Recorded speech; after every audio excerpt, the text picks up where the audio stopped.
Welcome to Genesis Unleashed, where we unleash the truth of Genesis. And ask questions that evolutionists still have a hard time answering.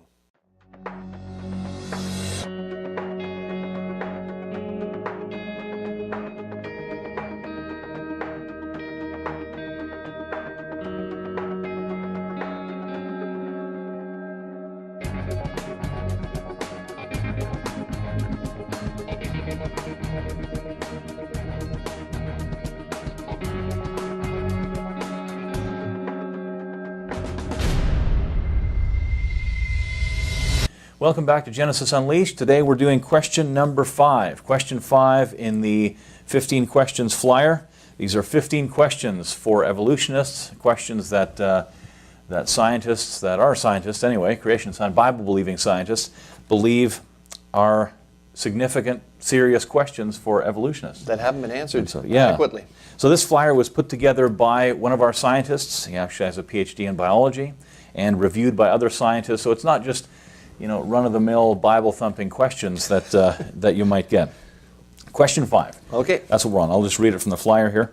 How did new biochemical pathways, which involve multiple enzymes working together in sequence, originate? Now, here's the detail on the question. Every pathway and nano-machine requires multiple protein/enzyme components to work. How did lucky accidents create even one of the components, let alone 10 or 20 or 30 plus at the same time, often in a necessary programmed sequence? Evolutionary biochemist Franklin Harold wrote, "We must concede that there are presently no detailed Darwinian accounts of the evolution of any biochemical or cellular system, only a variety of wishful speculations." That's the question, and you can have a look at creation.com/motor for some details on that question, on how serious that question really is. Right. And so we got some responses. Yes, some people as trying we to always answer do. the question, and feedback from the website, etc. So here's answer number 1. There's no reason to think that the first life was as complex as today's. The simplest forms would be extinct by now, outcompeted by the more complex modern forms. A self-replicator can be as simple as a strand of 6 DNA nucleotides. These self-replicators set the stage for evolution to begin, whether or not you call these molecules life. So that was the first answer we got. Okay, and it's not like we haven't heard that before. Life was simpler in the past. Right, and it could be very simple, etc., etc. Of course, our response to that is there any documentation for that? Is there any evidence? Is there any hard science that you can show us to prove that? Because hard science actually indicates that the simplest life that we can study today is incredibly complex because of what life entails. Simply to have a living thing, it's incredibly complex. So unless you can actually show us some hard evidence, you're basically giving us a just so story of how you think it must have been, but you don't have any evidence, which means it's not really science. It's just wishful thinking. And if you want some idea of how complex the simplest life form could be, go to creation.com/simple. Got an excellent article on there just as to how complex it would have to be even living. Right, and evolutionists, creationists aren't the only ones that are pointing this out. Of course, evolutionists know full well that life is complex. For example, in the January 2006 Nature, that's volume 439, on pages 246 and 247, research led by Hamilton Smith at the J. Craig Venter Institute reveals that the minimum genome consists of 387 protein coding and 43 RNA coding genes. Right. This is not a creationist think tank. Right. These are evolutionists, and they're saying that life is incredibly complex. That's as simple as it can get. As simple as it can get, according to what we know. Yes, and if we imagine. Let's bring it down to something that maybe we can understand a little bit. If we imagine, if we want to build a machine, right, a self-replicating machine to simulate life, how simple could we make it? Right. What's the simplest possible machine that you could build that before it broke down, it would be able to get parts, the parts necessary to make a copy of itself, assemble them in the right sequence, have programming, and then transmit that programming to the new machine so that it could go on and make more copies of itself. How simple would a device like that be? No one's ever been able to do it. the most brilliant scientists on the planet have not been able to create what they call a Van Neumann machine. That was a German scientist who tried to figure out what it would take for a machine to replicate itself, to build a machine to do everything you just described there. Oh, okay. I didn't even realize that was a real scenario. Oh, yeah. But, and of it course, seems completely impossible without a whole lot of design and programming and all kinds of directed effort. Even with all that, they still haven't been able to do it. With all the intelligence of all of our scientists that have ever been on the planet, no one's been able to do that. Not the other surprising. thing is, not only if you want evolution to happen, there's got to be built-in variation within that machine that you just talked about, even for natural selection to occur, let alone evolution. If we're talking about real life, if the machine as an analogy of a real cell, cells have programming that allow them to adapt to varying different environments. Right. So for more on claims of self-replicating molecules or peptides, enzymes, see self-replicating enzymes, a critique of some current evolutionary origin of life models. That's another article on our website. You just go to creation.com/replicating and you'll see that article there and see that it's not as simple as as the person who put in the answer makes it seem. So let's go to answer number 2. Okay, another response? Yeah. Looking at the biochemical processes in detail at a moment in time does not indicate the evolutionary history of an organism. Scaffolding is a means to develop a process. Furthermore, evolution is established on the macroscopic level through morphology, as well as on the molecular level with genetics. As the understanding of biochemistry proceeds, as it is a much younger science, a better understanding will develop. Furthermore, as Michael Behe learned at the Dover trial, there's a lot known about the evolution of proteins, such as with the immune system. So actually several things put into one answer here.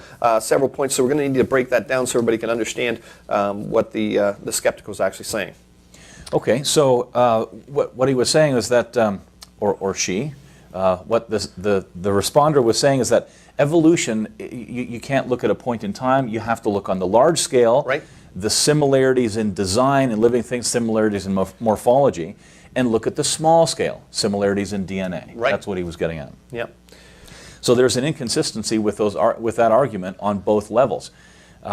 Supposedly, well, we know that all life uses DNA, so then in an evolutionary sense, the ancestor of all life should also use DNA. If you're going to have similarity. The way this person's going with this argument. But the proposed ancestor for all life, evolutionist's own story, they say, well, it didn't start with DNA. Right, DNA is too complex, so it must have started with something simpler, even though we don't have any sample of that. The RNA world or things like that. And on a large scale, take tetrapods, for example. That's a vertebrate with 4 limbs. They say, well, all tetrapods have this 5-digit configuration on their limbs. Right. And so then obviously the ancestor of all tetrapods, something that came out of the sea millions of years ago, also had these things, the common ancestor of this particular design. But the common ancestors that are usually put up, there's Acanthostega and Ichthyostega. Acanthostega had 8 digits, while Ichthyostega had 7. And all of these, including Tiktaalik, which is a more recent example, all of those have been overthrown by even more recent fossil evidence. And if you're looking for similarities even, I mean, we have similar structures. For example, us and frogs, we'll have like 5 digits here. Right. But the humans, we have programmed cell death in between our digits when we're being formed in our mother's womb. That's how we get these 5 digits. But frogs, they actually have these little limb buds that it's like sprouts that grow out of come out. Yeah. Yeah. So 2 completely different programs resulting in a similar structure, easy to explain by an intelligent designer, a common designer, using different methods, but hard for evolution to explain in that way. One of his points is that scaffolding, this is an argument that Lewontin and Gould made in '79, that would be a mechanism for evolution, and I should explain that a little bit. For example, one of the arguments for design is that some of the things that we see inside living things are irreducibly complex. You would have to have all the structures in place at once in order for them to function properly, et cetera, et cetera. And so what our evolutionists have argued with is this scaffolding idea. Take, for example, an archway. You see a beautiful stone building, it's got stone arches over the doors or the windows. And those arches, if you've ever seen one put together or put one together, you need to create a scaffolding first. Because as you place these stones for the archway in place, they'll just fall down. Right. It's only when you Something have to hold them up. Yeah, that like last keystone drops into place, and then the weight gets put out, and then it's safe to take your scaffolding out. So this is what evolutionists were arguing. No. Evolution created some kind of scaffold, and then evolution evolved some kind of structure, and then evolution took away this structure, and then that's how you get it. Right. Basically, this argument has gone nowhere since 1979. Evolutionists have not been able to show any evidence for anything like that occurring. So again, it's a just so story, and it's missing the point again. When you see, a stonemason doing that, he's doing so because of intelligent design, because he knows what the end product he wants. Right, there's a goal in mind. There's a goal in mind, and he creates a specific structure, which is itself an intelligently designed structure, so that you can create the other structure, and so it's just a really bad argument. And after the archway is there, there's no evidence for the scaffolding. Right. And so I guess it'd be difficult for evolutionists to come up with evidence. I mean, if it used to be there, but it's not there today. Well, yeah, now your absence of evidence is evidence that... Yeah, it does. Not really a good argument. No. Okay, here's another rebuttal to this particular very long statement. Yeah, because we're going through them here. There's a lot of assertions here, but we're taking them one by one. 4 major points. Here's the third point. He's or the skeptic is appealing to prophecy. Yes, prophetic saying, appeal. Well, our understanding of the biochemical process, as it is a much younger science, a better understanding will develop. Well, that means that evolutionists don't have an answer now. Right, and we're confident in the future. We're going to predict, we're going to prophesy that in the future we will know the answers, but we don't know them now. So we've said this already. Generally, people who aren't Christians are opposed to predictive prophecy. Right. But I guess when it suits your story. Yep. And point number 4 that was made was citing the outcome of the Dover ID versus evolution trial. It is quite curious, since the judge that actually proceeded in those trials was not a scientist, had no scientific training whatsoever. And if you go to our article, creation.com/NAS, N-A-S, you're going to see our detailed analysis of the Dover trial, and you're going to see some very curious and kind of underhanded things were actually happening during that. There were some weird things happening at that trial, but yes. to reference it as to try to make a point in this area is probably not a good idea if you're an evolutionist. Yeah. Okay, here's the third answer that was given to this particular question. Right. It's not a lucky accident. Period. Period. That was it. Or exclamation mark. Yep. And our response to that is, it's either a lucky accident or it's designed. What else can it be? What else can it be? Yeah. Right. Yeah, it's either by chance or it's designed. Right. Now, I think what the skeptic might have been trying to say, although they didn't explain themselves, is that people like Richard Dawkins would say that no, natural selection isn't just random chance, because obviously the better variants get chosen, by the environment, et cetera, and so it's actually a guided process. It's a random guided process, so to speak. Yes, and that's probably where this guy was going, although it's not worded that way. Yeah, the problem is if you look at the actual question here, what we're talking about needing to be in place, all of these things have to be in place before selection can occur. So you can't really invoke natural selection here until you have these specific, biochemical pathways, et cetera, et cetera.